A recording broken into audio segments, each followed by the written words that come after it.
श्री शिवाय नमस्तुभ्यम दोस्तों, हर हर महादेव। आज के टाइम पर सभी माता पिता अपने बच्चों को लेकर के बहुत ही ज़्यादा परेशान रहते हैं। उनका बच्चा जो भी पढ़ता है वहाँ याद बिल्कुल भी नहीं होता है। अगर थोड़ा बहुत याद भी हो जाता है तो वहाँ एग्ज़ाम में जा कर के भूल जाता है।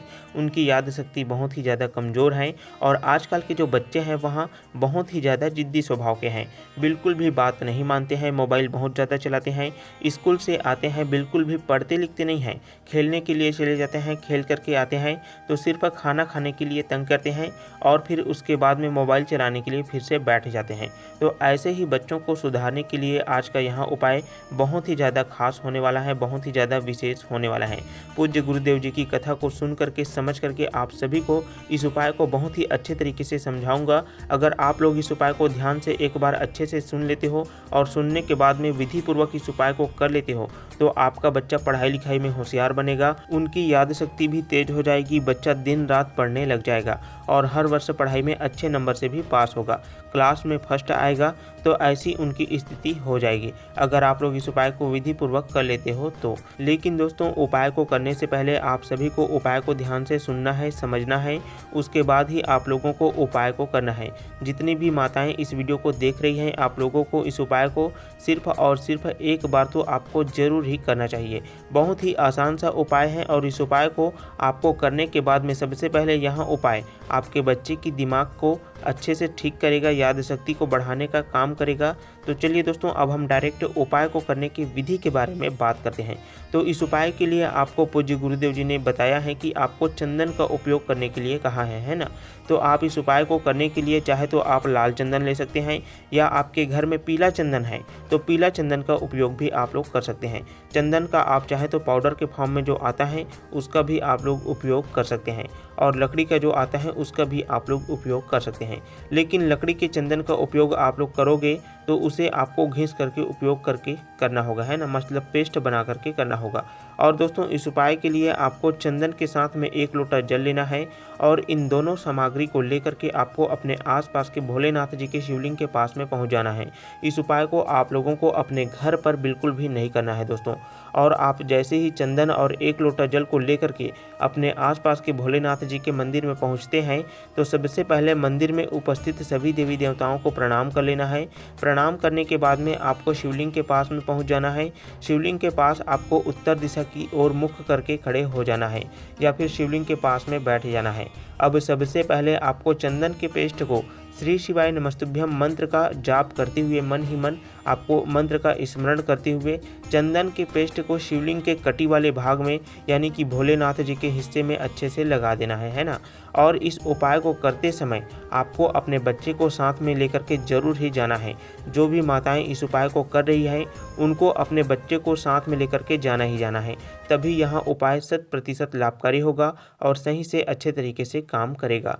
तो जैसे ही आप चंदन के पेस्ट को शिवलिंग के कटी वाले भाग में अच्छे तरीके से लगा देते हैं, उसके बाद में आपके बच्चे की जो भी समस्या है, बच्चा पढ़ता लिखता नहीं है, बहुत ही ज़्यादा जिद्दी स्वभाव का है, तो भगवान भोलेनाथ जी से अपने बच्चे की जो भी समस्या है उन्हें दूर करने के लिए आपको कह देना है, मतलब प्रार्थना कर लेना है।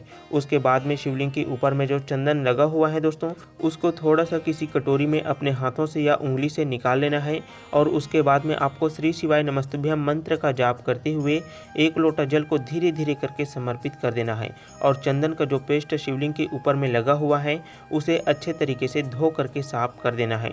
तो दोस्तों, यहाँ पर आपका जो उपाय है वहाँ पूरा हो जाता है। लेकिन अब आपको अपने बच्चे को साथ में लेकर के मंदिर से बाहर कहीं पर भी आपको बैठ जाना है।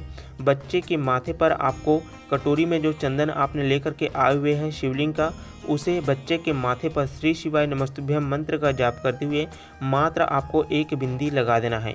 बस इतना सा ही उपाय करने के बाद में आपके बच्चे की याद शक्ति बढ़ने लग जाएगा, आपका बच्चा बहुत ही ज़्यादा पढ़ने लग जाएगा, बच्चे के स्वभाव में परिवर्तन होगा और बच्चे का मन दिन रात पढ़ने में लगेगा। तो दोस्तों, इस प्रकार से गुरु जी के बताए हुए चंदन के उपाय को आप लोग जरूर करें। आपके बच्चे की पढ़ाई से संबंधित जो भी परेशानी है, जो भी समस्या है, वह इस उपाय को करने के बाद में लगभग 1 से 1.5 महीने में ही आपके बच्चे की जो भी समस्या है वह दूर होने लग जाती है। तो इस प्रकार से दोस्तों, हमने आपको पहले नंबर के उपाय को अच्छे तरीके से बता दिया है और इस उपाय को आपको सिर्फ और सिर्फ सोमवार के दिन या फिर महीने में पड़ने वाली मासिक शिवरात्रि के दिन में ही करना है।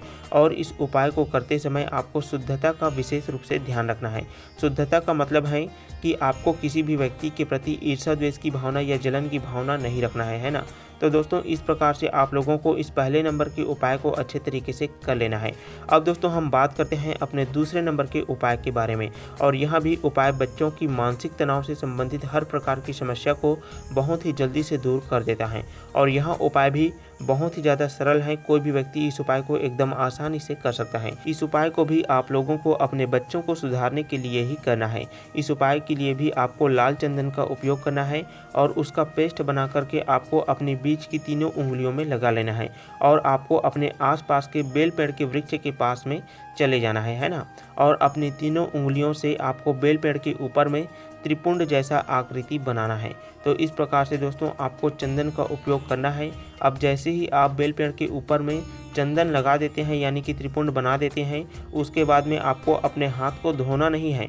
अब आपको उसी हाथ से अपने आसपास के भोलेनाथ जी के शिवलिंग के पास में पहुंच जाना है और शिवलिंग के ऊपर में उसी हाथ से आपको बीच की तीनों उंगलियों से त्रिपुंड बना देना है और उसके बाद में आपको श्री शिवाय नमस्तुभ्यम मंत्र का स्मरण जरूर करना है।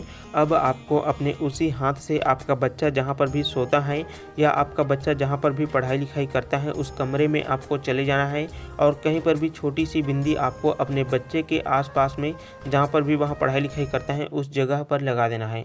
आपका बच्चा जहाँ पर भी पढ़ता लिखता है या कोई भी काम करता है या जिस भी रूम में वहाँ आराम करता है उस रूम में जाकर के आपको कहीं पर भी बताए गए इस उपाय को आपको जरूर ही करना है। आपके बच्चे की मानसिक स्थिति जरूर ही सुधरेगी। बच्चे की मानसिक तनाव से संबंधित हर प्रकार की समस्या इस उपाय को करने के बाद में लगभग 1 से 1.5 महीने में ही दूर हो जाएगी। तो इस प्रकार से दोस्तों इस उपाय को हमने आपको बहुत ही अच्छे तरीके से समझाने का पूरा प्रयास किया है। यदि आपको उपाय से संबंधित कोई भी बात समझ में नहीं आया है दोस्तों तो आप लोग कमेंट करके पूछ सकते हैं, हम आपके कमेंट का रिप्लाई जरूर ही देंगे। और प्रदीप जी मिश्रा गुरु जी के उपायों को अच्छे तरीके से जानने के लिए, समझने के लिए आप लोग हमारे चैनल को सब्सक्राइब जरूर कीजिएगा, क्योंकि हम इस चैनल पर गुरु जी के बताए हुए उपाय को विधि पूर्वक अच्छे तरीके से बताने का पूरा प्रयास करते हैं। गुरु जी के बताए हुए उपाय को अच्छे से सुनने के बाद में, समझने के बाद में आप लोगों को उपाय को अच्छे से विधि पूर्वक बताने का पूरा प्रयास करते हैं वीडियो के माध्यम से, है ना। तो दोस्तों आप सभी को श्री शिवाय नमस्तुभ्यम, हर हर महादेव।